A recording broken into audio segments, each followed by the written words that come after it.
Hi everyone, welcome back to Financial Fitness Hub. Today I'm sharing 8 updated tips for 2024 to help you stay within your personal budget.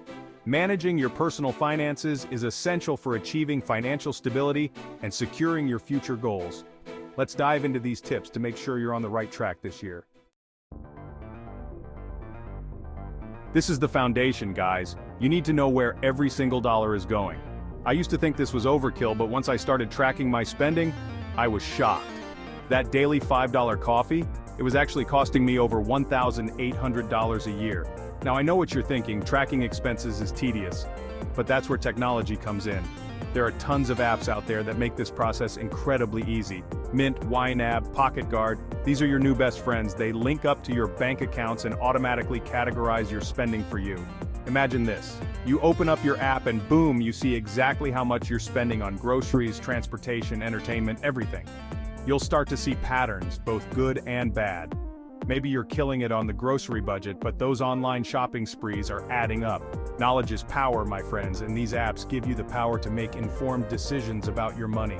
Start small, maybe just track your spending for a week, then 2. The insights you gain from tracking your expenses are invaluable.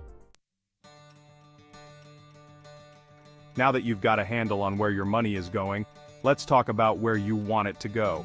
You need clear, defined goals to give your money direction. Think about what you want to achieve financially. Do you want to buy a house, pay off debt, retire early? These are your long-term goals. Write them down, be specific. Instead of just saying buy a house, write down buy a 3-bedroom house in Austin, Texas with a $50,000 down payment. Break those big goals down into smaller, more manageable short-term goals. If you're saving for a down payment, how much do you need to save each month, each week? Write your goals down and put them somewhere you'll see them every day. The important thing is to have those goals in place to guide your financial decisions. Let's talk about needs versus wants. Your needs, those essential expenses that keep a roof over your head and food on the table, those come first.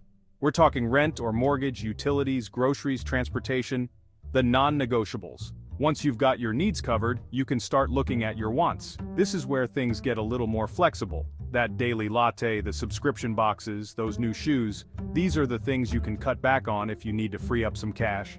I'm a big fan of creating a hierarchy of expenses. Write down all your monthly expenses and rank them in order of importance. This will help you visualize where your money is going and identify areas where you can potentially cut back. Consider setting up separate bank accounts for different types of expenses. Impulse buys. We've all been there. You're scrolling online, you see something shiny and new, and bam! Next thing you know, you're at your doorstep receiving a package you didn't even know you needed. But here's the thing, those impulse buys can really add up and sabotage your budget. Before you click that buy now button, take a step back and ask yourself, do I really need this? Will this purchase bring me long-term value, or is it just a fleeting moment of satisfaction? More often than not, you'll realize you can live without it. Here's a rule I live by, the 24-hour rule. If you see something you want to buy, wait 24 hours before actually purchasing it. This gives you time to cool off, think it through, and make sure it's something you truly want and can afford.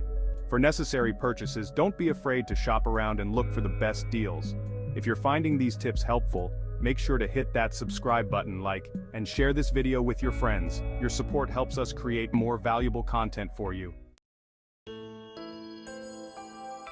If you're new to budgeting, the 50-30-20 rule is a great place to start. It's simple, effective, and surprisingly flexible. Here's how it works. You allocate 50% of your after-tax income to your needs, 30% to your wants, and 20% to your savings and debt repayment. Your needs are those essential expenses we talked about earlier. Housing, utilities, groceries, transportation. Your wants are everything else. Dining out, entertainment, travel, that new pair of shoes. And your savings and debt repayment category includes everything from building your emergency fund to paying down credit card debt to investing for the future. Now, these percentages are just guidelines. You can adjust them based on your personal circumstances and financial goals. If you're carrying a lot of debt, you might want to allocate more than 20% to debt repayment. On the flip side, if you're debt-free and have a comfortable emergency fund, you might choose to allocate more towards savings and investments. The beauty of the 50-30-20 rule is that it provides a framework for managing your money without being overly restrictive. It allows you to enjoy life's little luxuries while still prioritizing your financial well-being. Automating your savings is one of the easiest and most effective ways to build wealth over time. It's like setting your finances on autopilot. Set up automatic transfers from your checking account to your savings and investment accounts each month. This way, you're consistently saving money without even having to think about it. It's like paying yourself first. There are tons of great platforms out there that make automating your savings a breeze. Acorns and Betterment are great options for automated investing, while Ally Bank offers high-interest savings accounts with easy automation options. And don't think you need to be rolling in dough to start automating your savings. Even small amounts add up over time. Start with whatever you can afford, even if it's just $20 a week, and gradually increase it as your income grows. Your budget isn't meant to be set in stone. It's a living, breathing document that should evolve with your financial situation and goals. Life happens. You get a raise, your expenses change, unexpected costs pop up, and your budget should reflect those changes. I recommend reviewing your budget at least once a month, but quarterly is a good rhythm too. This gives you a chance to see what's working, what's not, and make adjustments as needed. Are you consistently overspending in certain categories? Are you not saving as much as you'd like? Identify the areas that need tweaking and don't be afraid to experiment. There are some fantastic budgeting tools out there that can make this process a whole lot easier.